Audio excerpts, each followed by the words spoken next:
We were told by a friend in Mexico City that we had to go to this place. Museum of toys, of antique toys. We're like, well, that's kind of cool, but is it really that cool for us to go to? We went over and we realized that it was so much more than about toys. It told the story and history of Mexico.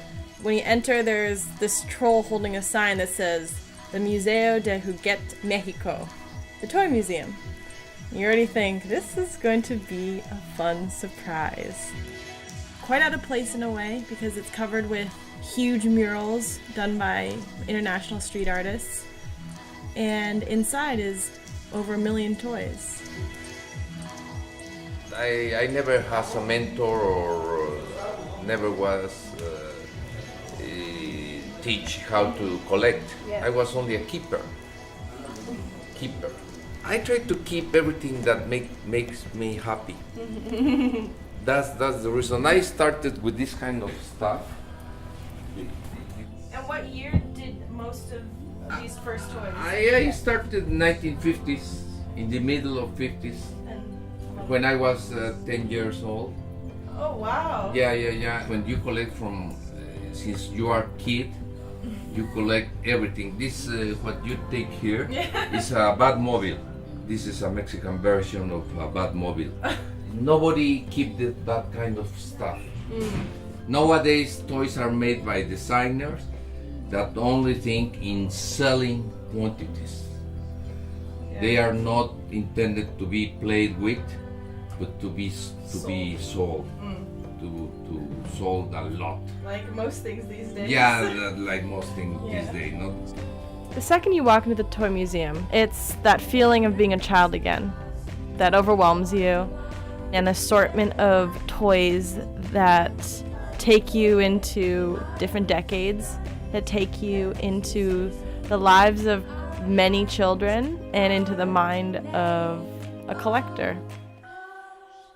Yes. All these toys are fake. Also this version of Batmobile, which are very funny, no? What do you mean fake? Fake means not with license. Okay. Made in homemade factories, and they pay no royalties. But this kind of toys you can only find in Mexico, and you can only find in very poor neighborhoods. This make these toys much more rare than the stuff you found on. And more special. Yeah. So you create these installations? Yeah. So you create them? If I put in a conventional showcases, will look like an old toy store. So I intended to make a kind of fun. How did you come up with this concept? Only playing. I never make a drawing, nor not sketches. Just started working. And I asked the fellows to start working, no? It's not just the toys, but it is kind of artwork created through these toys. It does remind me, of what little kids do. Like, they're just a piece of plastic, but you create these stories and you play with them. And this is maybe the adult's way of creating these stories. Putting a bunch of cars in a jukebox. I loved playing yo-yos when I was a kid. Yeah. Like many of the different tricks, no? The center must be wooden. And the best are the Duncan. And you did all this? Well, Robert made some and I made some. Yeah. Woo! You know, when you're a child, you're pure. And imagine to have those objects of the most purest part of your life, that is the childhood. All the energy that is gathered in that object, we have millions of that objects, no? So for us, toys are like an energy, a good vibe object, no? So you feel the energy, no? I feel the energy when I walk in here. You feel the energy, and many people have come and they say like, this is too overwhelming, no? All our childhood was full of toys. My father had their own toys, and he chose the toys in Christmas. he chose the toys before us in Christmas. Like, this goes to the collection, this is for you and everything. Well, at one time, like when you were 12, 15 years old, well, we were like, we don't want to go anymore to the flea markets, you know. But when we were little kids, I think my father always had told us that bazaar and flea markets are like, is like a constant museum. And he was always like saying, teach your eyes. He was like always saying like teacher. In Spanish, he was like saying pule el ojo, pule el ojo. They say like make your eyes like familiar with beautiful things, no? So we're trying to do something honest. We're trying to do something pure, giving culture to the people every day. 8 years ago, we thought our father was crazy, no? We thought like he has no remedy. It's kind of a sickness, no? The collecting is a sickness that you only get cured when you share it. Today in the museum we are having one of the most important South American artists, woman. It's called Bastardilla. Her identity is totally unknown.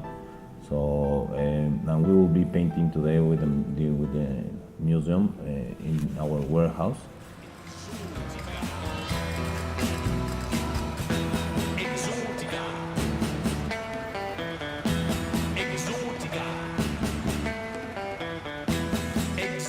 Roberto Jr.'s interest in street art is particularly interesting to me with the street art component of the museum and wanting to share public art with everyone in Mexico City, because it's the opposite of a collector. A collecting hobby is a very individual thing.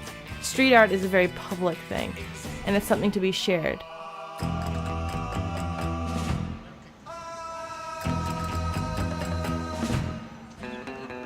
We were lucky that we were on a day that one of the most famous street artists in South America was going to be at the museum. But she is not a public figure. She does do quote-unquote illegal street art, so she's very careful in who she associates with. And then after a little bit of convincing from Roberto Jr., she said, all right, I'll meet them. I need to look in their eyes to see if I can trust them. I guess we had trustworthy eyes because she said, okay, fine, I trust them. I think that she felt comfortable with us and she allowed us to film her, which I definitely felt very lucky about.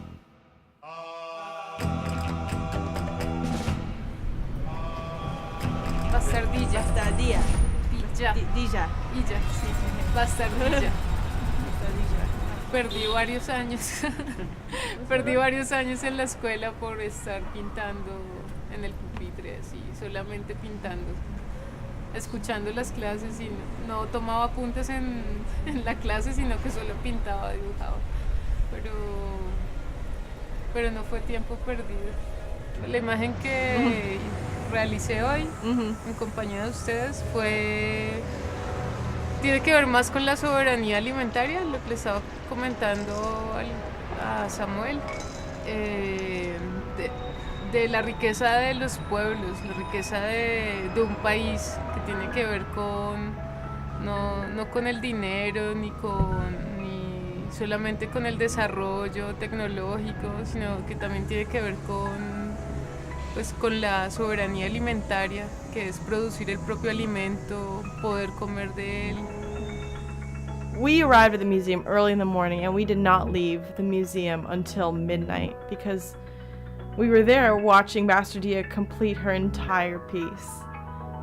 I've never seen anything like that. You couldn't envision what she was painting from the beginning. You couldn't tell. At first I thought it was a bowl of fruit, and then it became an alien. I was convinced it was an alien. And then it became this beautiful woman throwing the seeds of corn. Sí, a mí me gusta más lo que hago en la calle. Me gusta por ética, me gusta que no tenga un valor monetario. Me gusta que sea algo... Me gusta que cuando la gente me pregunta que quién me pagó, que cuánto vale, que sí, me gusta realmente decir que no tiene nada que ver con el dinero y que no todo tiene que ver con el dinero. Entonces, lo que hago en la calle lo hago porque quiero. Me gusta mucho la calle.